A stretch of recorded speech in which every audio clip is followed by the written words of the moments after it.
columna y baluarte de la verdad, edificando con sana doctrina a la Iglesia de Cristo.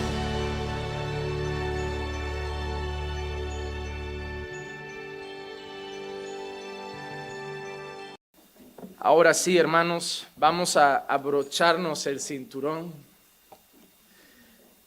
y vamos a ir a la palabra del Señor.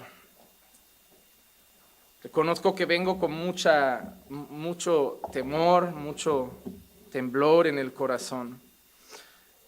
Para mí es un desafío realmente predicar este libro. Creo que estaré dando alrededor de 8 mensajes, incluyendo la introducción, unos 6, 7 mensajes más sobre Habacuc, que es un libro corto, pero estoy seguro que el Señor va a tratar temas muy importantes para nosotros y muy edificantes. Así que les invito a abrir sus Biblias en el libro de Habacuc, el capítulo 1.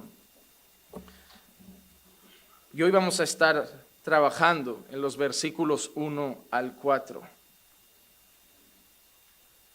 Habacuc capítulo 1, versículos 1 al 4. Y dice así la palabra del Señor. Profecía que tuvo en visión el profeta Habacuc. ¿Hasta cuándo, oh Señor, pediré ayuda y no escucharás? Clamaré a ti violencia y no salvarás. ¿Por qué me haces ver la iniquidad y me haces mirar la opresión? La destrucción y la violencia están delante de mí. Hay rencilla y surge discordia. Por eso no se cumple la ley y nunca prevalece la justicia, pues el impío asedia al justo. Por eso sale pervertida la justicia. Querría leer el versículo 2 otra vez, porque es en esa pregunta que nos vamos a centrar en esta mañana. ¿Hasta cuándo, oh Señor, pediré ayuda y no me escucharás? ¿Hasta cuándo clamaré a ti violencia y no salvarás? Vamos a orar. Padre, te damos gracias, Señor, porque tú has revelado tu palabra para edificar a tu pueblo.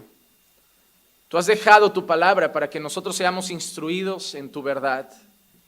Y estoy seguro, Señor, de que a pesar de que nosotros no estuviéramos en ese momento, en ese lugar, de que a pesar de que nosotros no estuviéramos viviendo esa situación en ese instante, tú hablarás hoy a nuestras vidas. Ayúdanos a entender lo que estaba sucediendo. Ayúdanos a entender lo que tú querías, Señor, es enseñar a tu pueblo con lo que estaba pasando. Y ayúdanos a traer una enseñanza para nuestra vida presente. Pues nosotros seguimos siendo tu pueblo. Y las cosas que vivió tu pueblo en el pasado sirven para nosotros hoy también. Por eso, Padre, úsame para hablar a tu iglesia. Úsame para hablar a tu iglesia, pues muchos de nosotros podemos tener ese hasta cuándo en nuestro corazón. Edifícanos hoy, Señor. Instrúyenos por el poder de tu palabra y habla a nuestros corazones por el poder de tu Espíritu. Te lo pido, Padre, en el nombre de Jesús. Amén, amén y amén. Hermanos, hoy empezamos ya nuestro libro. La semana pasada estuvimos trabajando la introducción y me gustaría además decirle a los hermanos que como voy a estar turnando con Marcos, probablemente algunas semanas los domingos, cada uno un turno, sería bueno para seguir bien la serie, que ustedes en casa, los que no compartamos el turno que me toca exponer, al ser una serie, que puedan ver ese vídeo siempre en sus casas para entender lo que pasará el sermón siguiente, porque si van de cada 2 sermones, es posible que ese sermón del medio sea necesario para hacer de enlace entre ambos. La semana pasada hicimos la introducción y estoy seguro que la mayoría lo deben haber visto. La verdad fue un mensaje chocante para nuestros corazones, entender esa cara de Dios, que muchas veces no es expuesta en los púlpitos. Hablamos de un Dios solamente que cuida, que ama, que protege, pero se nos olvida el Dios que castiga. Hablamos del Dios lleno de gracia y misericordia, pero se nos olvida el Dios de ira. Hablamos del Dios que perdona, pero se nos olvida el Dios que condena. Y ese Dios está en la Escritura. Nuestro deber como pastores, nuestro deber como predicadores es conocer a Dios. Hermanos, cuando a mí me preguntan cuál es mi mayor responsabilidad como pastor de una iglesia, es conocer al Dios de la iglesia.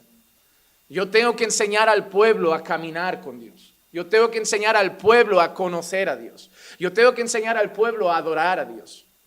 Solamente trataremos bien nuestra relación con Dios si conocemos a Dios. Hoy en día cantamos a Dios, pero nos hemos preguntado si cantamos del modo que le agrada. Hoy en día hacemos muchas cosas para Dios. En las iglesias es común hacer teatros, hacer danzas, hacer todo tipo de actividades. Pero la pregunta que nos tenemos que hacer siempre es, ¿le agrada a Dios? Dios es el centro de la iglesia, no somos nosotros. Hermano, no estamos reunidos por nosotros, estamos reunidos por el Rey. Estamos reunidos por causa de Dios. Si fuera por nosotros, nos podíamos ver en casa, tomar un café, salir a dar un paseo, ir a hacer alguna actividad lúdica y entretenernos, pero nos reunimos por Él, para cantarle a Él, oramos a Él y predicamos de Él, su santa palabra. Vivimos para Él, nos consagramos para Él, caminamos para Él. Todo lo que hacemos es para Él, de Él, por Él y para Él son todas las cosas. Pero solo podemos tener una garantía. Y es que si conocemos a Dios, haremos las cosas como a Dios le agradan. Hermano, el no conocer a Dios puede llevarte a hacer cosas con la mejor intención, pero que no son de su agrado. Es decir, imagínate que tú quieres organizarme a mí una fiesta sorpresa y no me conoces. Tú puedes hacer la comida que no me gusta, invitar a personas que no son de mi agrado, organizar algo que no me agrada. Tienes la mejor intención que es agradarme, pero no lo has hecho porque no me conoces. Y entonces has hecho algo con buena intención, pero que no es de mi agrado. Es de lo que tú pensabas que me agradaría porque seguramente a ti te agrada. Por eso el Señor en una ocasión dice, de cierto pensabas que era como tú, pero te equivocabas. El Señor no es como nosotros, no es un hombre. Es que a mí me gusta ya, pero no somos Dios. Y Dios ha revelado lo que a Él le agrada en su palabra. Nuestro mayor deber como predicadores es conocer a Dios y presentar a ese Dios a la iglesia, para que cada uno viva su vida en relación a ese Dios, sabiendo que su matrimonio y todo lo que hace va a ser para su agrado. Cuando la semana pasada predicaba la introducción de este mensaje, intentaba traer esa realidad completa de Dios. Tenemos que hablar de todo el consejo de Dios, de las partes buenas, pero también de las partes que no nos agradan. Estaba bromeando con los hermanos sobre, en la sala de la escuela infantil hay un dibujo muy bonito del arca de Noé. Cuando nosotros vemos el arca de Noé, ¿qué encontramos siempre? El mar, el arca y los animales felices, ¿verdad? En el arca, sonriendo. Ese es el típico dibujo para los niños. El dibujo está precioso, pero yo a modo de broma le dije a la hermana, me faltan elementos en el dibujo. Me faltan cadáveres flotando en el agua. Es una realidad. Los niños sí, claro. Clicia me dijo, pero vas a traumatizar a los niños. Van a ir a la escuelita y ver cadáveres flotando. No lo vamos a poner. Pero cuando le hablemos del arca de Noé a nuestros hijos, debemos entender algo. Está bonito que Dios salvó a Noé y su familia y los animales, pero ¿qué pasó con el resto de la humanidad? Esa es una realidad que deben conocer nuestros hijos. Sí, puedes decírselo con tacto, puedes decírselo como quieras, pero deben saber que fueron los únicos que sobrevivieron, que toda la humanidad fue sometida a la ira de Dios. Debemos predicar todo el consejo de Dios. Debemos predicar que Dios sacó a su pueblo de la esclavitud de Egipto. ¡Gloria a Dios! Pero que ese pueblo fue rebelde y se los tragó en el desierto. ¡Gloria a Dios! Hermano, debemos predicar todo el consejo de Dios. Debemos predicar que Jesús murió por nuestros pecados y eso no es una historia solo de amor, es una historia de justicia, donde alguien tuvo que sufrir hasta la muerte y agonizar por lo que significa el pecado para Dios. Y el libro de Habacuc nos va a traer las dos caras de Dios, por decirlo de alguna manera, o la cara completa de Dios. Nos va a traer a un Dios justo, a un Dios que castiga, pero luego también nos va a traer a un Dios que tiene misericordia.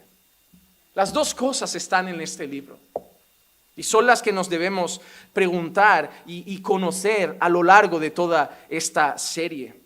Hermano, cuando nosotros estudiamos los libros proféticos, cuando vamos a hablar de profecía, normalmente entendemos que la profecía suele empezar con un así dice el Señor, ¿verdad? Uno va a empezar una profecía y lo primero que espera es el Señor hablando al profeta, diciéndole al pueblo, así dice el Señor, y vamos a ver qué dice Dios. Pero en este caso la profecía no empieza así. No empieza con un Dios hablando al pueblo. Empieza con una pregunta del profeta hacia Dios. El libro de Habacuc no es el típico mensaje de Dios a la nación, es un diálogo. Es como una oración y un diálogo entre el profeta y Dios. Un profeta que se queja porque no entiende algunas cosas y un Dios que le responde. Un profeta que volverá a responder y un Dios que le volverá a responder. Y finalmente un profeta que cantará a Dios después de haber entendido todo. Pero el texto empieza con un ¿hasta cuándo? Nosotros vimos, y vamos a hacer un poco de introducción rápida, cómo Habacuc habría vivido los buenos tiempos de Israel, los años dorados, por decirlo de alguna manera. Segunda de Crónicas 34-33, leemos lo siguiente. Y Josías quitó todas las abominaciones de todas las tierras que pertenecían a los hijos de Israel, e hizo que todos los que se encontraban en Israel sirvieran al Señor su Dios. Mientras él vivió, no se apartaron de seguir al Señor, Dios de sus padres. Habacuc probablemente sería muy jovencito, pero vivió ese tiempo, quizá un niño, pero Habacuc sabe de esto. Quizá ha experimentado lo que es ver a la nación adorando al Señor. Este rey quitó todas las abominaciones, destruyó todos los ídolos, consumió toda la idolatría que había sido levantada y llevó al pueblo a adorar al Señor. Llevó al pueblo a consagrarse al Señor, tanto que la Escritura dice que mientras el rey estuvo, todo el pueblo sirvió a Dios. Qué importante lo que hizo este rey, que como vimos nosotros luego fue elogiado hasta el punto que se hacían canciones en su nombre. Habacuc probablemente vivió ese tiempo en el que el pueblo se había vuelto al Señor, adoraba al Señor, se había rendido al Señor, pero sin embargo, Habacuc no solo vivió esa parte, Habacuc vivió lo que vino luego, tras la muerte de Josías. Vivió la época de la decadencia. Segunda de Reyes 23, 31 al 33 dice, Joacás tenía 23 años cuando comenzó a reinar y reinó 3 meses en Jerusalén. El nombre de su madre era Amutal, hija de Jeremías de Libna, e hizo lo malo ante los ojos del Señor conforme a todo lo que habían hecho sus padres. Cuando Josías se va y deja al pueblo adorando a Dios, sirviendo al Señor, honrando al Señor, viene detrás a alguien y tira a la basura literalmente todo el trabajo de un rey. Hermano, es doloroso trabajar años y años para conseguir arreglar un estropicio y que las personas se vuelvan al Señor y que alguien venga y lo destroce, no en un año, en 3 meses. El trabajo de años de un rey, de poner los ojos de un pueblo en una nación, estropeado en 3 meses. Alguien me dijo una vez que levantarse tarda uno, pero para caer es un instante. Y es verdad, hermano. Tú te puedes estar guardando toda una vida y destrozar tu matrimonio en una noche. Por eso somos llamados a velar constantemente, a orar constantemente. Hermano, no se le puede dar tregua ni al mundo, ni a la carne, ni al diablo. Satanás no va a descansar mientras estés en esta tierra. Tu carne no va a descansar mientras estés en esta tierra. Y tú y yo no tenemos derecho a descansar mientras estemos en esta tierra. Estamos en guerra. Y todo lo que podemos conquistar un año buscando al Señor, lo podemos estropear en un mes de vacaciones donde decidimos no congregar y solo disfrutar de otras cosas. El mal carácter vuelve, la fe se enfría. Todo lo que habíamos alcanzado con meses y meses de disciplina, de ayuno, de oración y de búsqueda, se viene un poco abajo con un tiempo relajado. Hermano, eso es lo que pasa. Un rey que durante tiempo y tiempo, años y años, levanta la nación para mirar al Señor. En 3 meses viene alguien y hace lo malo ante los ojos de Dios. Y quien sigue después, sigue sus pasos. Segunda de Reyes 23, 36 y 37. Joacim tenía 25 años cuando comenzó a reinar y reinó 11 años en Jerusalén. Ahí está Habacuc. Ahí está Habacuc viviendo. Es el tiempo en el que Habacuc está presente. El nombre de su madre era Zebuda, hija de Pedaías, de Ruma, e hizo lo malo ante los ojos del Señor conforme a todo lo que habían hecho sus padres. Así que, así como Habacuc ha vivido quizá los años dorados, el final del tiempo de esplendor de la nación, donde la nación está firme espiritualmente y honrando al Señor, Habacuc está ahora sumergido en el tiempo quizá de mayor decadencia del pueblo de Dios. Hermano, la maldad del pueblo de Dios llegaba a tal nivel que hasta los profetas eran asesinados. Jeremías 26, 20 al 23 dice así. Y hubo también un hombre que profetizó en el nombre del Señor, Urías, hijo de Semaías de Kiriat Jearim, el cual profetizó contra esta ciudad y contra esta tierra palabras semejantes a todas las de Jeremías. Cuando el rey Joacim y todos sus valientes y todos los jefes oyeron sus palabras, ¿quién oyó las palabras? El rey. El rey teóricamente es el rey del pueblo de Dios. Y está oyendo palabras que vienen de Dios. Pero ¿cómo acepta ese rey esas palabras? Cuando el rey Joacim y todos sus valientes y todos los jefes oyeron sus palabras, el rey procuró matarlo. Pero Urías se enteró, tuvo miedo, huyó y se fue a Egipto.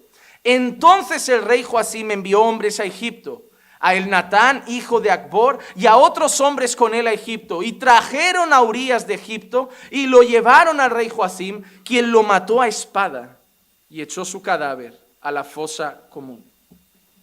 Ahí está Habacuc. Jeremías y Habacuc son profetas contemporáneos. Ahí está Habacuc, ahí está Jeremías, y ahí estaba otro profeta llamado Urías. ¿Qué creen ustedes que le dijo al rey? Rey, Dios está contentísimo. Dios está feliz. A Dios le encanta ver al pueblo en pecado. A Dios le encanta ver al pueblo andando a su manera. A Dios le encanta ver al pueblo torcido. A Dios le encanta ver al pueblo en idolatría. No, el profeta habló profecías similares a las de Jeremías. Eran profecías contra el rey. Eran profecías que alertaban y acusaban sobre el pecado. Porque eso es lo que hacían los profetas del Señor. Los profetas del Señor eran la voz que Dios usaba para enderezar el camino del pueblo. Hoy la gente cuando piensa en profeta parece que solo piensa en alguien que le va a revelar el futuro. Parece que confunden un profeta con alguien que le va a echar las cartas.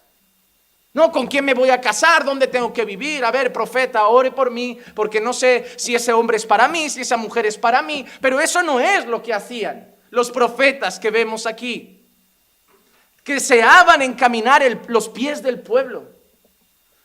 ¿Por qué te crees que todos eran perseguidos como Urías? Hermano, Urías se fue y el rey lo odió tanto que fue a buscarlo hasta Egipto, fue mandarlo traer de Egipto para matarlo y lo echó a una fosa común como cualquiera, cuando era la voz del Señor, una de las voces del Señor para la nación. Hermano, los profetas del Señor siempre han sido odiados. Y los buenos predicadores del Señor a lo largo de la historia seguirán siendo odiados. El día de mayor preocupación de un predicador es el día que sea querido por todos. El día que un predicador sea alabado por los hombres, abrazado por los hombres y querido por hombres carnales, impíos y mundanos, se debe preocupar. Porque el verdadero predicador va a exponer la palabra de Dios, va a atacar el pecado, va a atacar al corazón del hombre. Y muchos se van a rebelar contra él, van a odiar al mensajero. ¿Por qué creen que querían matar a Jesús? ¿Por qué creen que querían matar a Jesús? Algunos piensan que lo querían matar los religiosos porque Jesús toleraba el pecado y los religiosos que querían vivir en santidad les daba mucha rabia y lo quisieron matar. No, lo quisieron matar porque eran hipócritas, porque eran falsos, porque tenían doble vida, porque tenían doble moral. Y Jesús sacaba toda la basura a la luz. Los llamaba hipócritas, los llamaba traidores, llamaba a los fariseos personas que lavaban el vaso por fuera, pero por dentro estaban muertos. Y así como el rey quiso callar a los profetas, esos hombres quisieron matar a Jesús. Y Jesús incluso, hablando a sus discípulos en una ocasión, habla así, aludiendo a los profetas como es honroso si os persiguen por la verdad, porque así hicieron con los profetas. Pero preocupaos si el mundo os ama. ¿Cómo os van a amar cuando denunciéis el pecado? ¿Cómo os van a amar cuando le digáis que están mal? Si hoy nadie, en la carne sobre todo, tolera ser corregido. Si a nosotros que somos creyentes ya nos cuesta a veces aceptar la disciplina. Si a nosotros que somos creyentes ya nos cuesta a veces aceptar la corrección. Imagínate al que está en carne viva. Imagínate al que sigue muerto en sus delitos y pecados y ama el pecado y quiere seguir pecando con una conciencia en paz. Va a odiar que lo denuncies. Va a odiar que lo denuncies. Y eso es lo que estaba viviendo Habacuc. Un pueblo que le había dado la espalda a Dios. Un pueblo que estaba pecando contra Dios. Un pueblo que estaba haciendo lo malo a los ojos de Dios. Incluso que mataba a un profeta que denunciaba el pecado. Y ahí se encuentra Habacuc. Viendo reyes matar a los profetas, viendo pueblos con rameras, viendo gente en idolatría. Y ahí en medio, imagínate a Habacuc en lo alto de un monte. Imagínate a Habacuc viendo la escena desde lo alto de una montaña, mirando a la derecha y viendo al pueblo de Dios prostituyéndose con rameras, viendo a otro lado al pueblo de Dios persiguiendo a muerte a los profetas, viendo a otro lado al pueblo de Dios idolatrando a Baal y a otros dioses, viendo al pueblo de Dios pecando de mil maneras contra el Señor. Y Habacuc está viendo eso. ¿Qué sentimiento trae eso al corazón de un siervo de Dios? ¿Qué sentimiento trae eso al corazón de un siervo de Dios? Hermano, el siervo de Dios sufre cuando ve la decadencia moral y espiritual de las personas. El siervo de Dios sufre cuando sobre todo ve al pueblo de Dios mal. Porque el sufrimiento mayor de Habacuc no estaba porque el mundo hacía lo que el mundo hace. El sufrimiento de Habacuc era mayormente porque el pueblo de Dios no estaba haciendo lo que el pueblo de Dios debía hacer. Hermano, cuando yo veo pecado en el mundo me pongo triste, pero no espero del mundo otra cosa. ¿Quién espera que el mundo viva en santidad? ¿Quién espera que el mundo obedezca a Dios? Cuando vemos el mundo prostituirse no esperamos otra cosa. Es lo propio del mundo. Pero el siervo de Dios sufre cuando ve el pecado llegar al pueblo de Dios. Al pueblo que teóricamente ha sido redimido para vivir para la gloria del Señor. Y empieza a ver que la línea divisoria entre la forma de vivir del mundo y la forma de vivir del pueblo está cada vez más difusa. Y hermano, ¿por qué esa palabra sirve para nosotros? Porque estamos hoy viviendo tiempos en que se ha introducido un evangelio extraño que hace entender a las personas que se puede ser creyente y vivir como el mundo. Tenemos iglesias llenas de pecado, congregaciones donde el pecado no solo es permitido, es tolerado. Donde el pecado no es corregido y además se anima a las personas. Campamentos de verano que solo tienen niños carnales y niñas carnales deseando meterse en una piscina para estar abrazándose y jugando y tontear. Grupos de jóvenes en las iglesias que viven mandándose WhatsApps como quinceañeros del mundo para tontear entre ellos. Que están pensando más en ver a la hermanita y al hermanito que en escuchar la voz de Dios. Matrimonios en decadencia, sin respeto, sin amor. El nivel de divorcios de la iglesia hoy en día es abismal. El nivel de adulterio en la casa de Dios hoy es abismal. El nivel de fornicación hoy en la casa de Dios es abismal. Es raro hoy encontrar jóvenes que llegan en santidad al altar a comprometerse en matrimonio ante Dios. Y lo peor es que no solo están entre las filas de nuestra congregación, los llamamos hermanos, los hacemos miembros y algunos sirven en los altares, sirven en la alabanza, sirven en la predicación. Porque hoy ya no importa cómo viven las personas, al grito de Dios solo quiere el corazón. Y cuando alguien alza la voz contra estas cosas, es el religioso, el fanático, el bicho raro. Pero déjame decirte una cosa. En la palabra hay una cosa que veo muy clara, y es que los redimidos son pocos. Ser el bicho raro cuando miro la palabra no es algo que debe preocuparme, porque normalmente el pueblo de Dios ha sido el bicho raro. Yo me preocuparé el día que sea uno más de lo general. Muchos son llamados, pocos son escogidos. Ancha es la puerta y espacioso el camino que lleva a la perdición, y muchos entran por ella. Estrecha es la puerta y angosto el camino que lleva a la vida eterna, y pocos entrarán por ahí. Hermano, que nos llamen bichos raros. Que nos llamen bichos raros. Los discípulos fueron los bichos raros de su época. Jeremías fue el bicho raro de su época. Elías fue el profeta tachado como bicho raro de su época, también odiado. Pero todos los que la gente los veía como bichos raros, el Señor los llamaba profetas, los llamaba siervos, los llamaba mi pueblo. No vamos a tolerar que en esta iglesia, al menos, mientras Dios me tenga aquí, mientras hay aliento en mis pulmones, no se va a permitir que el evangelio diluido, que hace pensar a las personas que se puede vivir en pecado y llamarse hijo de Dios, entre por estas puertas. El que practica el pecado es del diablo, punto. No lo dije yo, lo dijo el apóstol Juan. Sed santos porque yo soy santo, lo dice la Escritura. Seguid la paz y la santidad, sin la cual nadie verá al Señor, lo dice la Escritura. Si tu ojo te es ocasión de pecar, arráncalo.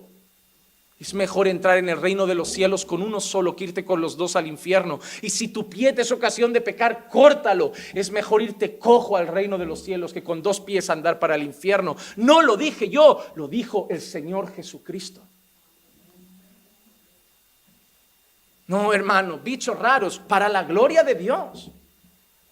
Para la gloria de Dios. No digo que seremos perfectos, pero lucharemos por vivir como el pueblo de Dios debe vivir. Y hermano, y nos debe doler ver lo que está pasando en la iglesia. El siervo de Dios, el que conoce a Dios y sabe que es santo, debe dolerle ver todas las cosas que pasan hoy en las iglesias. Las noticias que escucho a diario, gracias a mi hermano Will, que va subiendo noticias del mundo cristiano, me vuelven loco, hermano. Una pastora atea en Canadá, atea, ya no pastora, atea. En Canadá, un montón de unciones raras, el chicle ungido, el jabón ungido, el aceite ungido, la sal ungida, el agua ungida, la arena del Sáhara ungida, un montón de cosas extrañas. Un montón de mensajes extraños, un montón de movimientos extraños, prostitución en la iglesia, corrupción en la iglesia, y algunos pretenden, no, es que deberías mirar a otro lado. Me hace gracia cuando las personas te miran y te dicen, tú céntrate en predicar el evangelio. Hermano, esa es la voz del diablo. La voz del diablo es la que te dice, no te metas con ellos, tú predica el evangelio. ¿Por qué Jesús apuntó a los hipócritas? ¿Por qué Jesús sacó a la luz a los escribas y fariseos? Podía haberse quedado con los pecadores sin más. Hay que hacer las dos cosas. Hay que predicar al que está perdido y hay que denunciar al que está torcido. Ambas cosas están en la Escritura. Pero el siervo de Dios sufre cuando ve la decadencia espiritual y moral del pueblo. Mira Jeremías 9, 1 y 2. ¿Quién me diera que mi cabeza se hiciera agua y mis ojos fuente de lágrimas, para que yo llorara día y noche por los muertos de la hija de mi pueblo? ¿Quién me diera en el desierto un albergue de caminantes para dejar a mi pueblo y alejarme de ellos? Mira qué quería hacer el profeta, dejar a su pueblo y alejarse de... Porque todos ellos son adúlteros, una asamblea de traidores. No está hablando de un pueblo pagano. Dice, ¿quién me diera irme al desierto y abandonar a mi pueblo? Es el pueblo de Dios. Y la descripción de Jeremías es porque todos se han vuelto unos adúlteros. Unos adúlteros. La palabra adúltero tienes que entenderla desde un punto de vista espiritual. No dice que todos se han ido con otro hombre o con otra mujer. Se refiere que han cambiado a Dios por otros dioses. ¿Qué siente Jeremías? Me quiero ir de aquí. Me siento raro entre ellos. Ya no los reconozco. Ya no caminan como mi pueblo. Ya no viven como mi pueblo. Me quiero ir al desierto. Pero no lo dice como un arrogante que se cree superior. No lo dice como un arrogante que se cree mejor que otros. Lo dice porque sufre. Porque sufre. Imagínate ir a un culto y ver que el que predica está en pecado, el que canta está en pecado, los miembros están en pecado y todos alzando manos, fingiendo que están bien ante Dios. Él sufre al ver eso. Él mira a todos lados y dice, nadie dice nada. ¿Vamos a seguir así hasta cuándo? ¿A quién creen que engañamos? Porque Dios está ahí, lo ve todo. ¿Sabían que hay mucha gente en algunas iglesias sufriendo? Mucha gente en algunas iglesias que van y piensan, nadie va a decir nada. ¿Hasta cuándo va a seguir eso? Y por eso muchos acaban saliendo en busca de otro lugar. Porque sabes que tú no los puedes cambiar. Sabes que tú no puedes cambiar su corazón. Sabes que tú no puedes cambiar sus vidas. Por eso Jeremías, mire, dice, yo me iría al desierto. Pero Dios no le deja. Porque sigue siendo su pueblo, hermano. Dios nunca cambió de pueblo, ¿eh? Dios ha tratado con su pueblo a lo largo de la historia. Ese era el pueblo de Dios. Pero tú dirás, pero mira cómo viven. Bueno, la carta a los Corintios. Eso es la iglesia de Dios. Una iglesia que tiene un hombre que se ha acostado con la esposa de su padre. Pero esa es la iglesia. Pablo se refiere a ellos como santos llamados del Señor. Es tan fatal, pero es el pueblo. El profeta piensa, yo estoy sufriendo, yo me iría de aquí, no aguanto ver esto, pero Dios lo tiene ahí.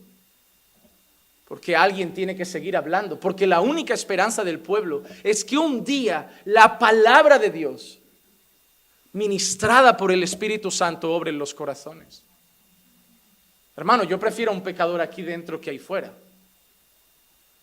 Porque ahí fuera no está siendo confrontado con la verdad. Aquí dentro por lo menos tengo una esperanza que un día el sermón golpee el corazón y el Espíritu Santo haga la obra. No ceses de traer a incrédulos aquí. Confía en el poder de la palabra. Confía en el poder de la palabra. Hoy pueden ser un valle de huesos secos y mañana ser un gran ejército. Todo depende de la obra que haga el Señor. Pero no es tolerar, es decir, ojalá vengan, ojalá escuchen y ojalá Dios obre, pero no aceptarlo con una sonrisa. Hermano, el corazón de los profetas lloraba al ver al pueblo. Tu corazón y el mío debería llorar al pensar en la iglesia del Señor. Hermano, ¿cómo te sientes tú cuando aparecen cantantes cristianos como este hombre Camilo diciendo que es creyente?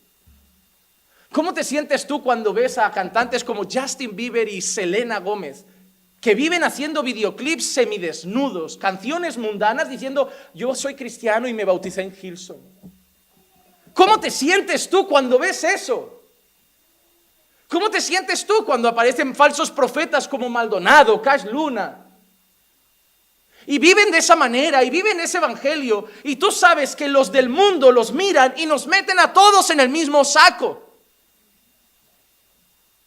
Yo cuando le digo a las personas, ¿a qué te dedicas? No, soy pastor de una iglesia. Parece que me ven el símbolo del dólar en los ojos. Piensan, un vago que se enriquece a costa de los demás. Y yo tengo mi conciencia tranquila, pero es lo que ellos han provocado. Los malos, los falsos, son los que provocan que mucha gente diga: la iglesia está llena de hipócritas. Y aunque algunos predicadores a lo largo de la historia hayan intentado corregir eso y decir: bueno, hay sitio para uno más, no debería ser así. No debería ser así. Hermanos, deberíamos sufrir al ver la condición del pueblo de Dios. Deberíamos llorar al ver lo que está pasando en la iglesia. Deberíamos llorar al ver cómo está la iglesia del Señor hoy. Y te entran ganas de decir: lo dejo, ¿sabes? No me siento identificado ya con nada. Me iría a un monte a buscar al Señor solo, pero no puedes. Siguen siendo hermanos muchos de ellos que están mal. Y es ahí, hermanos, es en ese contexto en el que se levanta la voz del profeta Habacuc y grita: ¿hasta cuándo, Señor? ¿Hasta cuándo, oh Señor? Hermanos, la expresión ¿hasta cuándo? En este texto tiene un tono de queja. Tiene un tono de queja. Habacuc está reclamando a Dios. Está reclamando a Dios, pero no siempre hasta cuándo tiene un tono negativo. En los Salmos, por ejemplo, vemos esa expresión varias veces. Salmos 6:3, leemos, por ejemplo: mi alma también estaba muy angustiada, y tú, oh Señor, ¿hasta cuándo? O el Salmo 13, verso 1 y 2, ¿hasta cuándo, oh Señor, me olvidarás para siempre? ¿Hasta cuándo esconderás de mí tu rostro? ¿Hasta cuándo he de tomar consejo en mi alma, teniendo pesar en mi corazón todo el día? ¿Hasta cuándo mi enemigo se enaltecerá sobre mí? Hermanos, en los Salmos es común ver una expresión de hasta cuándo, y no siempre es algo que se queja a Dios. Muchas veces es un corazón que sufre. Es normal estar pasando por un tratamiento de quimioterapia, con el pelo caído, sufriendo y decir: Señor, ¿hasta cuándo? Es normal estar sufriendo alguna circunstancia en la vida y clamar al Señor: ¿hasta cuándo? No con un tono de queja, no murmurando al Señor, no quejándote de que el Señor te esté dejando pasar por ahí, pero sufriendo y diciendo: Señor, soy débil, no sé hasta dónde darán mis fuerzas, no sé hasta dónde aguantaré, no sé hasta dónde podré seguir, ¿hasta cuándo, Señor, pasaré por esto? ¿Cuánto durará esta enfermedad? ¿Cuánto durará esta situación? ¿Cuánto durará esta prueba? Es normal. Es más, es al Señor al que debemos levantar nuestras quejas. Es al Señor al que debemos levantar nuestro dolor. Es al Señor al que debemos levantar nuestro sufrimiento. Los salmos están llenos de expresiones de hasta cuándo, de personas que están sufriendo y le preguntan al Señor cuánto más va a durar. No quejándose, pero diciéndole al Señor que están sufriendo. Que están sufriendo.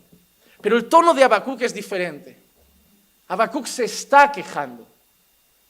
Habacuc se está quejando y la oración de Habacuc es así: pediré ayuda y no escucharás, clamaré a ti violencia y no salvarás. ¿Por qué me haces ver la iniquidad y me haces mirar la opresión? La destrucción y la violencia están delante de mí, hay rencilla y surge discordia. Por eso no se cumple la ley y nunca prevalece la justicia, pues el impío asedia al justo, por eso sale pervertida la justicia.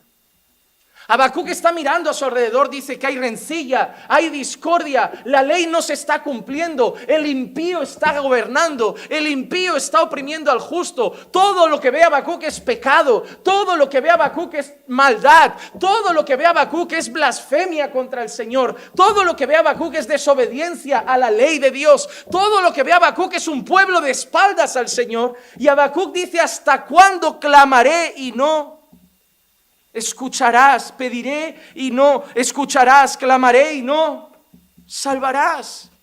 Hermano, Habacuc está reclamando de dos cosas. Número uno, Habacuc está reclamando de la inactividad de Dios. Literalmente, Habacuc está quejándose porque Dios no hace nada. ¿Hasta cuándo pediré ayuda y no dirás nada? ¿Hasta cuándo clamaré violencia y no salvarás? La expresión no salvarás significa no vendrás en rescate.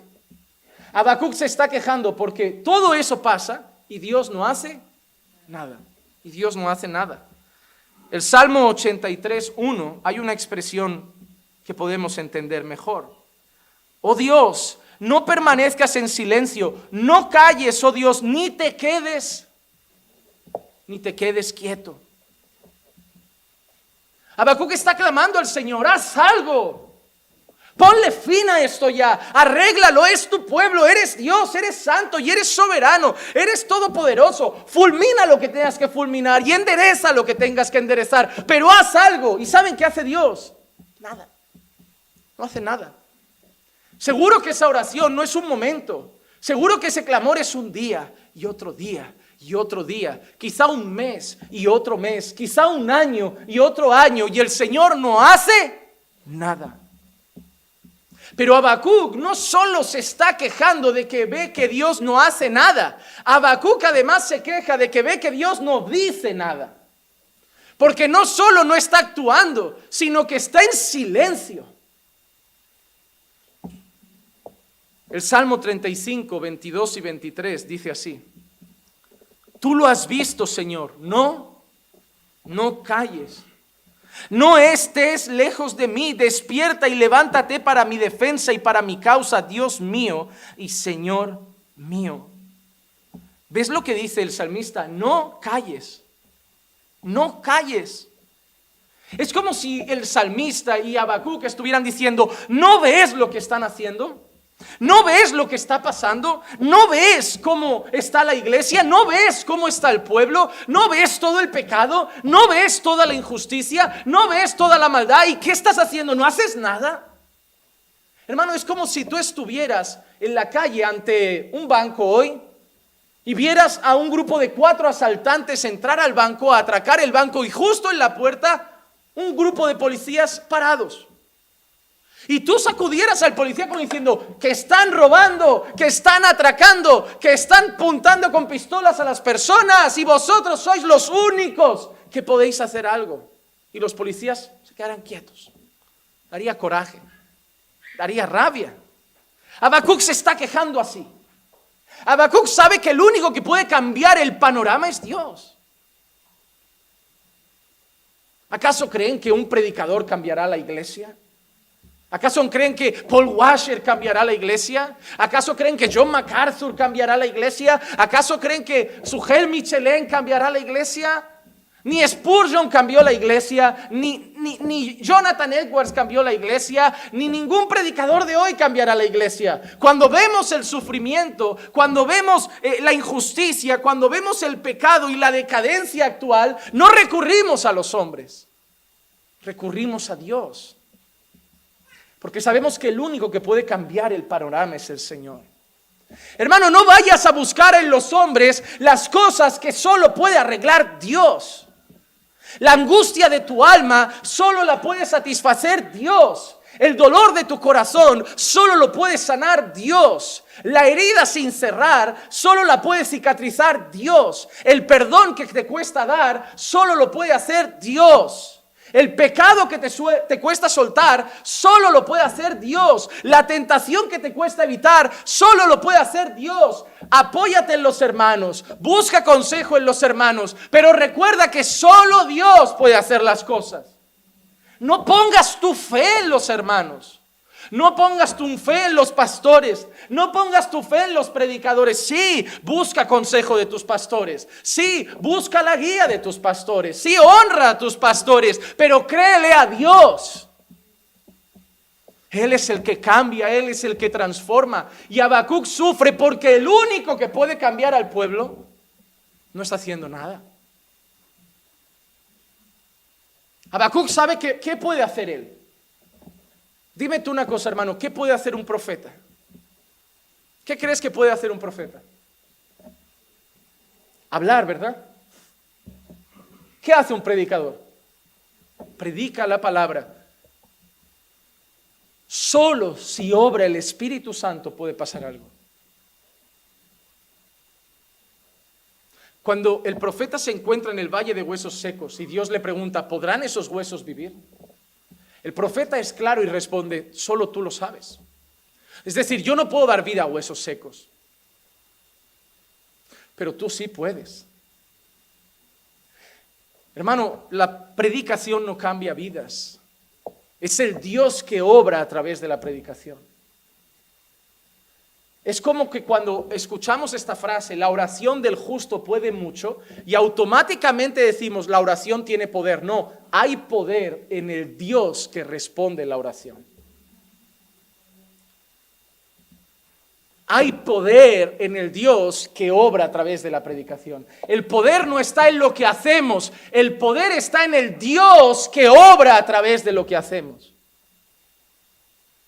Mi oración no tiene poder, pero mi oración está dirigida a aquel que todo lo puede.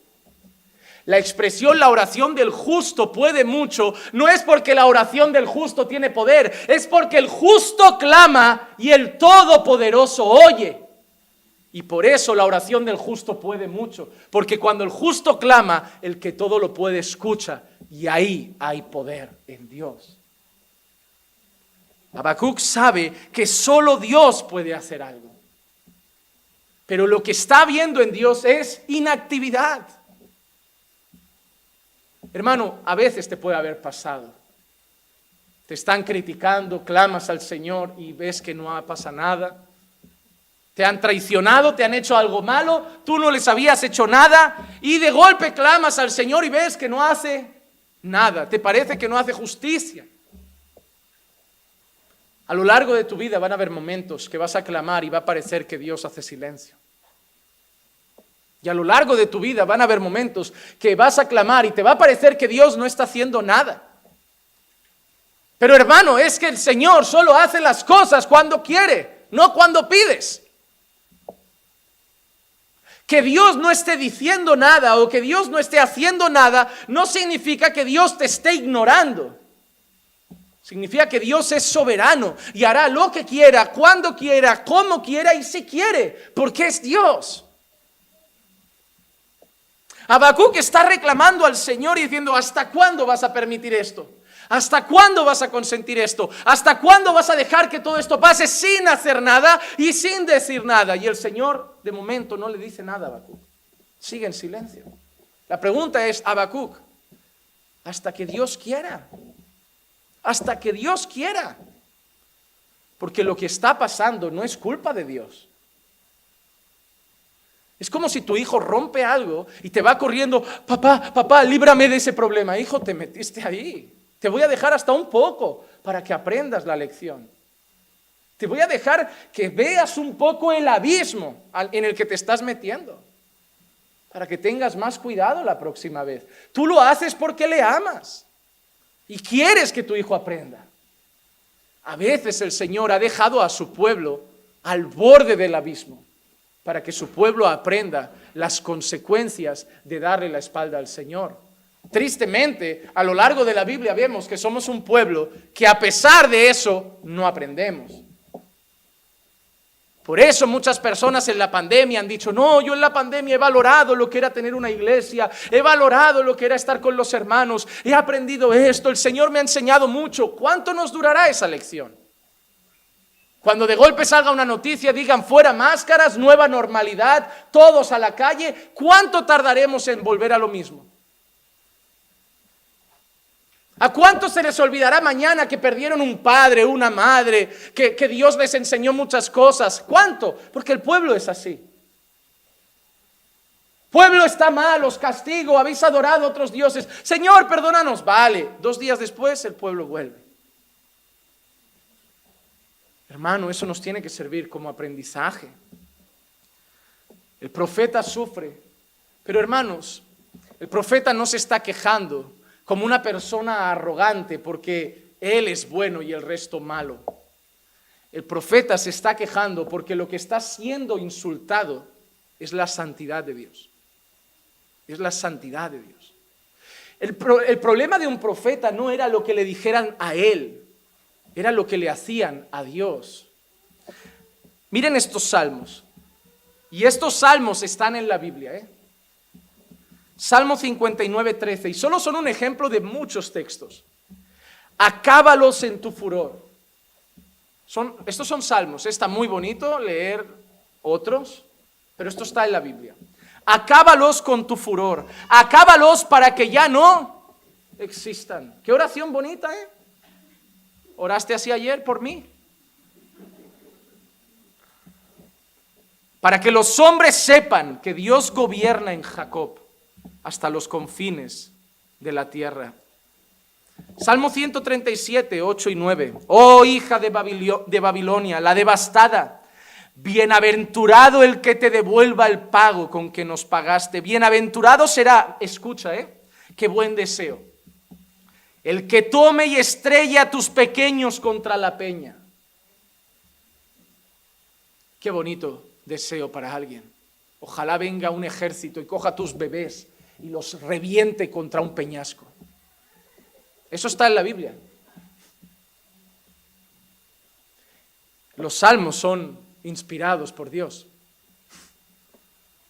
El mismo Dios que inspiró "El Señor es mi pastor y nada me faltará", inspiró esto. Esto no es, se nos ha colado un salmo inspirado por los hombres. Toda la Escritura es inspirada por Dios. Pasa que no nos gusta leer estas cosas porque no conseguimos entender cómo alguien puede orar así. Salmo 140, 10. Caigan sobre ellos carbones encendidos, sean arrojados en el fuego, en abismos profundos de donde no se puedan levantar. ¡Qué buenos deseos! ¡Qué buenos deseos! Señor, elimínalos de la faz de la tierra, que queden extinguidos. Que alguien venga y por lo que nos habéis hecho, tome a vuestros hijos y los reviente contra el peñasco. Que ojalá os pongan carbones encendidos encima y os metan dentro de un agujero del que nunca más podáis salir. Esas son oraciones de siervos de Dios. Algunos de estos salmos, hermanos, son salmistas. Es el pueblo de Dios orando al Señor. Es lo que nosotros conocemos como salmos imprecatorios. No conseguimos entender esto. ¿Por qué? Porque parece que contradice un mandato de Jesús. ¿Cuál? Mateo 5:44. Yo os digo, amad a vuestros enemigos y orad por los que os persiguen. La mayoría de veces que leemos los salmos imprecatorios, quien había sido ofendido no éramos nosotros, era Dios. Era Dios. Esos salmos no se están quejando la mayoría de veces porque alguien ha tenido un choque personal contra otra persona. La mayoría de veces, a pesar de que algunos salmos pueden nacer de malos corazones, porque pueden ser hombres de Dios, pero siguen siendo hombres. Pero la gran mayoría de veces estos salmos reflejan el dolor de un corazón que ve cómo Dios es pisoteado. Nosotros hemos sido enseñados que debemos amar a nuestros enemigos, y es cierto. Pero ¿cómo te sientes cuando te enteras que mujeres están en la calle gritando queremos abortar libremente, queremos matar a los bebés en el vientre? ¿Cómo te sientes cuando una mujer sale en la televisión y dice, ahora que el aborto ha sido legalizado, lo primero que haré será embarazarme para poder abortar gratuitamente y libremente en mi país? ¿Cómo te sientes cuando presentadores de televisión o políticos salen a blasfemar el nombre de tu Dios? ¿Cómo te sientes? ¿Cómo te sientes cuando ves que los gobernadores promueven leyes que favorecen la pedofilia? Dejando que dentro de nada hombres de 60 años anden con niñas de 10 años y lo veremos en la calle, que no sabremos si es una nieta con el abuelo o un hombre con su mujer. ¿Cómo te sientes al ver eso en el mundo? ¿Cómo te sientes al ver que tú dices algo y eres un retrógrado machista y homófobo, pero que si ellos en carnaval se disfrazan de monja o de Jesús y hacen burla, es humor? ¿Cómo te sientes cuando el mundo critica el cristianismo y todos lo aplauden, y si el cristianismo llama el pecado por su nombre, somos los enemigos de la nación? ¿Cómo te sientes cuando el mundo escupe a Dios? ¿Cómo te sientes cuando el gobierno escupe a Dios? ¿Cómo te sientes cuando ves que todas las leyes son contra Dios? Eutanasia, que se muera cuando quieran. Dios no pinta nada, el hombre decide la vida y la muerte. El hombre decide quién nace y quién no nace. El hombre decide. ¿Cómo te sientes al ver todo eso? ¿Cómo te sientes en medio de un pueblo que se ríe en la cara de Dios? Que se burla de Dios. que se mofa de Dios. ¿Cómo te sientes? El problema de estos hombres no era que estaban atentando contra ellos mismos. El problema de esos hombres es que estaban atentando contra Dios y su pueblo. Estaban clamando por justicia. Estaban clamando por justicia. Porque, hermano, ¿quién vengará la sangre de cada bebé asesinado en el vientre? ¿Quién vengará la sangre de cada niño violado y asesinado por sus padres? ¿Quién vengará la sangre de los más pequeños?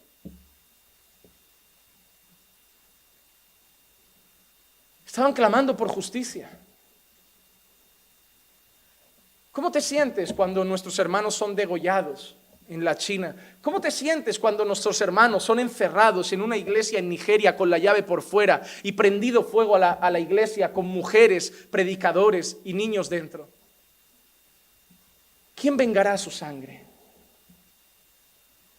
¿Quién vengará su sangre? Porque un policía norteamericano mata a un afroamericano y salen las calles revolucionadas. Pero queman vivos a nuestros hermanos en Nigeria y el mundo hace silencio. ¿Quién vengará su sangre? ¿Quién habla por ellos? ¿Quién protesta por ellos? ¿Dónde está Christian Life Matters? ¿Dónde está eso? Eso es lo que sentían los salmistas. Sufren cuando se están burlando de Dios, cuando están pisando al pueblo de Dios, cuando están atacando al pueblo de Dios. Sufren y le piden a Dios que haga justicia. Hermanos, los salmistas no son los únicos que usaron un lenguaje con un tono vengativo, de justicia. Mateo 23, 29 al 36, el Señor Jesús dice, ay de vosotros, escribas y fariseos hipócritas, porque edificáis los sepulcros de los profetas y adornáis los monumentos de los justos y decís, si nosotros hubiéramos vivido en los días de nuestros padres, no hubiéramos sido sus cómplices en derramar la sangre de los profetas. Así que dais testimonio en contra de vosotros mismos, que sois hijos de los que asesinaron a los profetas. Llenad pues la medida de la culpa de vuestros padres, serpientes, camada de víboras. ¿Cómo escaparéis del juicio del infierno? Por tanto, mirad, yo os envío profetas, sabios y escribas. De ellos a unos los mataréis y crucificaréis, y a otros los azotaréis en vuestras sinagogas y los perseguiréis de ciudad en ciudad, para que recaiga sobre vosotros.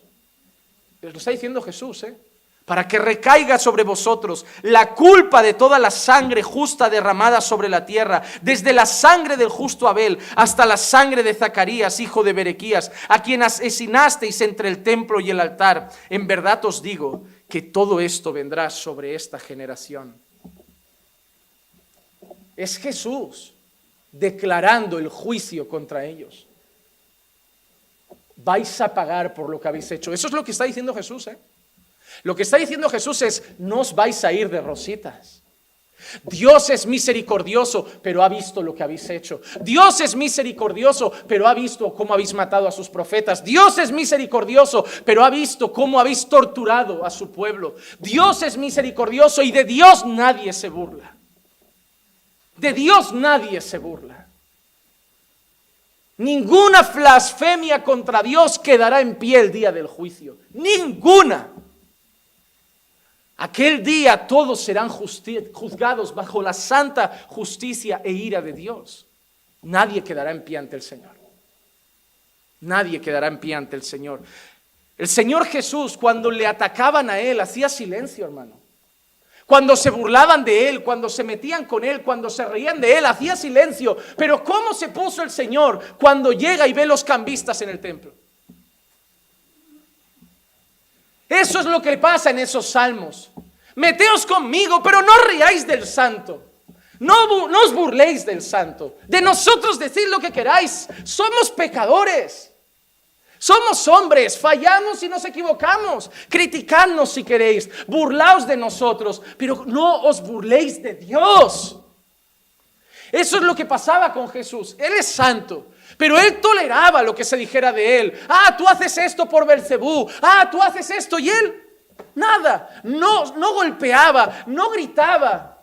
Pero cuando llegaba y veía a los cambistas prostituir el templo, lo tiraba todo al suelo diciendo, habéis hecho de la casa de mi padre, que tenía que ser llamada casa de oración, habéis hecho cueva de ladrones. El celo de esos salmos, el celo de Jesús, el celo de los profetas, el celo de Habacuc, es el celo por la santidad de Dios. No importa lo que los pecadores hacen ahí fuera, pero esto representa a Dios. Debemos tener temor. Debemos andar en santidad. Debemos obedecer. Porque si no, mejor no decir que somos cristianos. Es como no avergoncemos a Dios. No avergoncemos al Señor. Es ese celo. Dios no puede ser avergonzado. ¿Qué mal nos ha hecho? ¿Qué injusticia ha cometido? Nos libró de Egipto, mandó el maná, nos protege, te ha dado vida, hace latir tu corazón. Tu hijo está vivo por la gracia de Dios. Tu matrimonio sigue ahí por la gracia de Dios. Tus ojos ven por la gracia de Dios. Tu corazón late por la gracia de Dios. Él merece honra. Él merece reverencia, Él merece obediencia. Y ese es el celo de esos salmos. Señor, ¿hasta cuándo permitirás que se burlen de ti? ¿Hasta cuándo permitirás que se sigan llamando iglesia? ¿Hasta cuánto permitirás que sigan blasfemando esos falsos profetas diciendo así dice el Señor cuando no son tus siervos? Señor, ¿hasta cuándo? Haz justicia, Señor. Haz justicia, Señor. Solo que, hermanos, debemos tener mucho cuidado. ¿Por qué? Porque nosotros somos pecadores. Y a veces nosotros clamamos justicia movido un poco por malas motivaciones del corazón. A mí alguien me dijo una vez, vino a esta iglesia durante 3 meses, corregí un par de cosas hasta el punto que quiso dejar de venir. Y cuando se fue, me dio un recadito en la puerta y me dijo, quiero que sepas que yo también oro los salmos imprecatorios. Y yo, muy bien. Yo entendí, era un hombre que sabía mucha Biblia. Y yo entendí lo que me quería decir. Y yo le dije, Dios te escuche y haga justicia. Vaya amenaza más santa. Es la primera vez que me han amenazado santamente. Porque, no sé, en el mundo lo típico, la cartera y la vida, la pasta y la vida, pero que sepas que voy a orar los salmos imprecatorios, digo, qué bíblica tu amenaza. O sea, eso es llevar la vida a otro nivel. Yo ando bíblicamente, hablo bíblicamente y si tengo que amenazar, amenazo bíblicamente. El problema es la motivación del corazón. Yo no suelo orar esos salmos, porque sé que mi corazón muchas veces tiene la justicia un poco nublada. Porque muchas veces yo estoy motivado por mis emociones. Estos hombres estaban inspirados por Dios. Estos hombres estaban inspirados por Dios.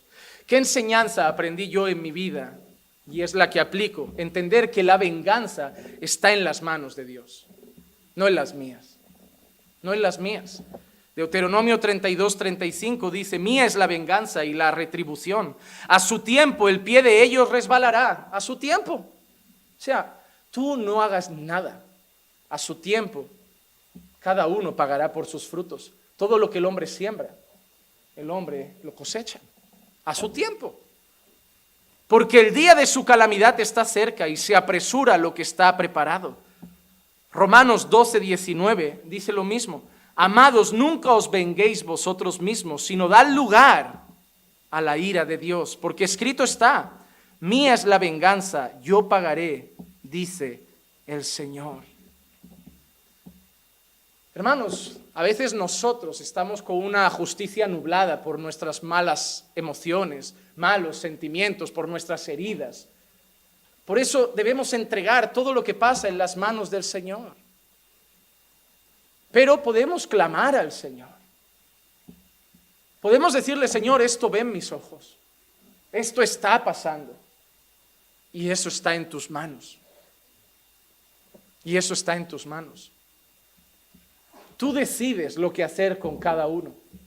¿Quién soy yo para determinar el destino de un ser humano? ¿Quién soy yo para determinar quién merece infierno y quién merece gloria eterna? ¿Quién soy yo si yo he sido redimido y también era uno de los que te daba la espalda? ¿Quién soy yo? ¿Quién soy yo? Pero los santos claman por justicia a lo largo de la Biblia. Mira Apocalipsis 6, 9 al 11. Cuando el Cordero abrió el quinto sello, vi debajo del altar las almas de los que habían sido muertos a causa de la palabra de Dios. Habían sido muertos a causa de la palabra. Es el pueblo de Dios.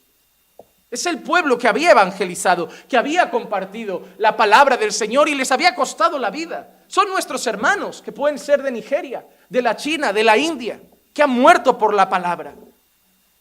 Por causa de la palabra de Dios y del testimonio que habían mantenido. No solo de la palabra, sino del testimonio. Y clamaban a gran voz. ¿Quién se está viendo en escena que claman? Los muertos. Los muertos están clamando a gran voz. En esa ilustración, en esa imagen de Apocalipsis, son los muertos que han muerto por la palabra, que están clamando al Señor. Y mira qué le dicen.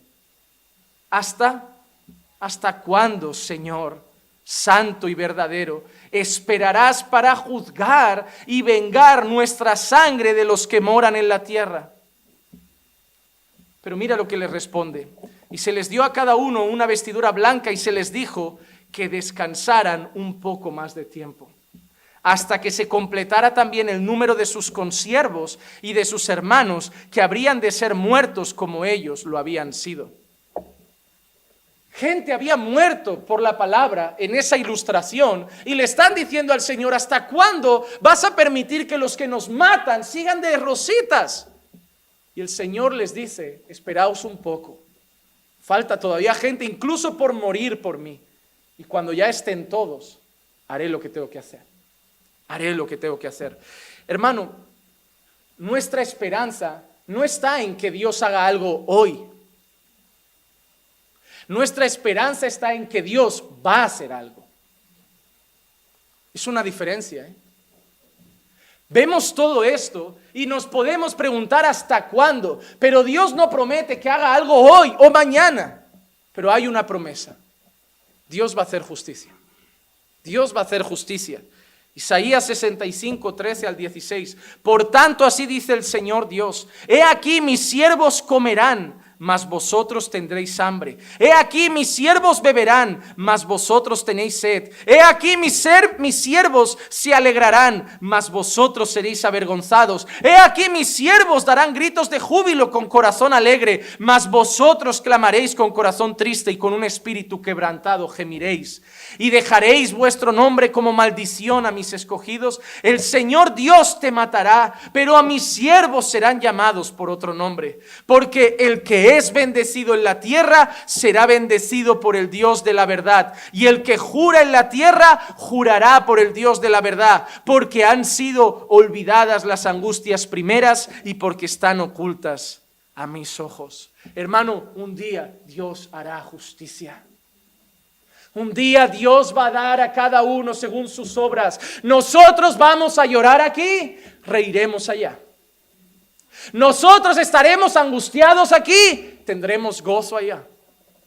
Nosotros podemos sufrir un poco de tiempo aquí, pero los leves sufrimientos de este tiempo presente no se comparan al peso de gloria que nos espera. Ellos reirán aquí, sufrirán mañana. Ellos se mofarán aquí, mañana sufrirán. Ellos hoy se reirán y dirán: ¿dónde está vuestro Dios? Nos burlamos de Él y nada hace. Nos reímos de Él y nada pasa. Vivimos en pecado, ¿acaso me castiga? Si fuera santo no me castigaría. Si esto fuera pecado no haría algo. Pero tú sabes que el día del juicio llega y que Dios ha prometido que pagará a cada uno conforme a sus obras. Y nadie va a escapar del juicio de Dios. Absolutamente nadie. Ni tú ni yo. La única diferencia es que tú y yo nos hemos arrepentido de nuestros pecados. Hemos humillado nuestros corazones ante Él. Y hemos puesto nuestra fe en la obediencia de Cristo, en su muerte y en su resurrección. Ya no nos burlamos de Dios. Intentamos vivir para su gloria. Fallamos, caemos, nos equivocamos, pero intentamos honrarle con nuestra vida. Y ahora nos duele ver, quizá lo que antes aplaudíamos, Ahora nos da tristeza, quizá lo que antes nos daba alegría.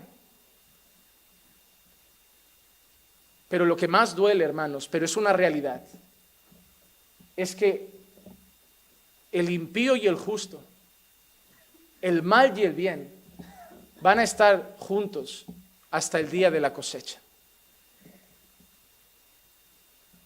Pueden las iglesias que quieran, algo que me parece absurdo, intentar meter cristianos en política para que un día alguno gobierne y crean que el país se volverá cristiano.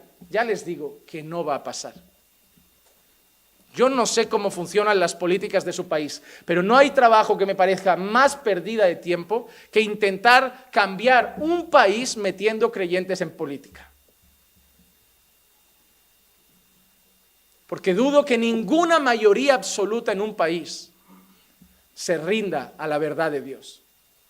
Ninguna. Ninguna. Nosotros vamos a estar juntos con los impíos hasta el día de la siega. Mateo 13, 36 al 43 para terminar. Entonces dejó a la multitud y entró en la casa. Y se le acercaron sus discípulos diciendo: explícanos la parábola de la cizaña del campo. Y respondiendo él dijo: el que siembra la buena semilla es el Hijo del Hombre, y el campo es el mundo. Y la buena semilla son los hijos del reino, y la cizaña son los hijos del maligno. Y el enemigo que la sembró es el diablo, y la siega es el fin del mundo, y los segadores son los ángeles. Por tanto, así como la cizaña se recoge y se quema en el fuego, de la misma manera será el fin del mundo. El Hijo del Hombre enviará a sus ángeles y recogerá de su reino a todos los que son piedra de tropiezo y a los que hacen iniquidad, y los echarán en el horno de fuego. Allí será el llanto y el crujir de dientes. Entonces los justos resplandecerán como el sol en el reino de su Padre. El que tiene oídos, que oiga. Yo clamo a Dios, yo ruego a Dios, pero yo espero el gran día del Señor. Yo no espero que aquí las leyes cambien. Es más, cada ley nueva implantada no me sorprende en absoluto. Me duele, rompe mi corazón ver cómo pervierten a los niños, cómo destrozan la vida humana, cómo dejan sin valor la vida de alguien hasta el punto de decir: no, tienes días, no eres una persona.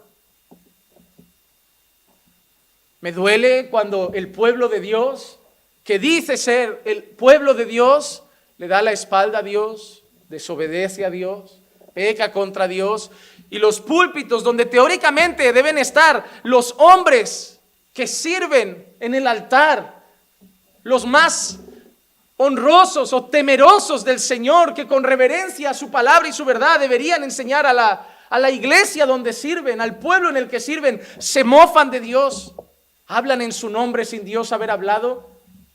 Nuestro corazón sufre, hermanos.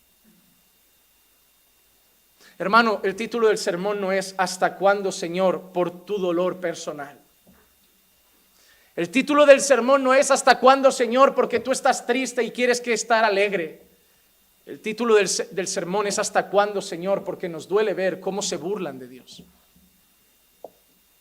Nos duele mirar por la ventana de nuestra casa y no ver una gota de bondad en las calles donde vivimos. Y nuestro corazón clama al Señor: ¿hasta cuándo, Señor? ¿Hasta cuándo pediremos y estarás en silencio? ¿Hasta cuándo pediremos y no harás nada?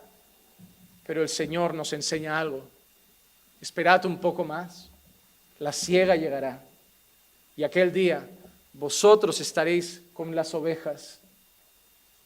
Venid benditos de mi Padre a ese lugar que he preparado para vosotros.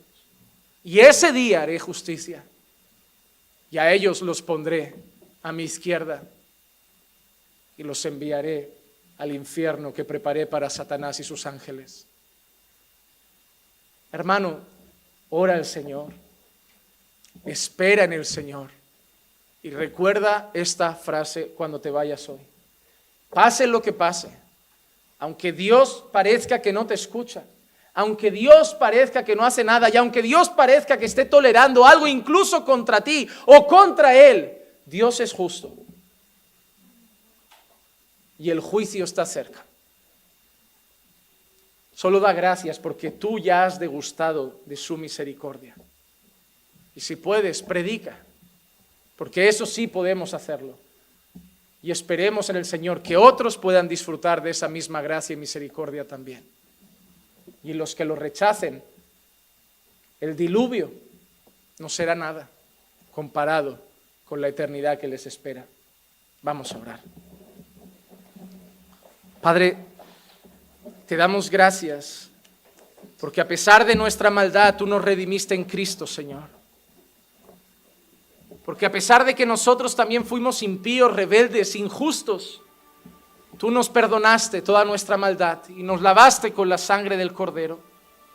Gracias, mi Dios amado, por todo lo que hiciste por nuestras vidas. Sabemos que tú no vas a tolerar la blasfemia, la injusticia. No vas a tolerar que se rían de ti, de tu palabra, ni de tu Hijo Jesucristo. Y yo sé, Padre, que un día tú pagarás a cada uno conforme a sus obras. Mientras estemos en esta tierra, Señor, nos dolerá ver la injusticia, nos dolerá ver lo que pasa a nuestro alrededor, pero tenemos una esperanza. Eres un juez justo y un día la siega llegará. El trigo irá al granero y la cizaña será quemada. Por eso, Padre, ayúdanos a ser gratos, porque a nosotros nos separaste para la gloria eterna. Y a predicarle al mundo el único mensaje que podemos llevar: arrepentíos y convertíos, porque el juicio de Dios está cerca. Volveos al Señor mientras hay tiempo, porque el día de mañana ya no habrá más tiempo para arrepentirse. Señor, que meditemos en tu palabra y que nos muevas, Señor, también a vivir vidas piadosas para tu gloria, para no ser un pueblo que te avergüenza, sino un pueblo que te honra. Gracias, Padre, por todo. En el nombre de Jesús. Amén, amén y amén.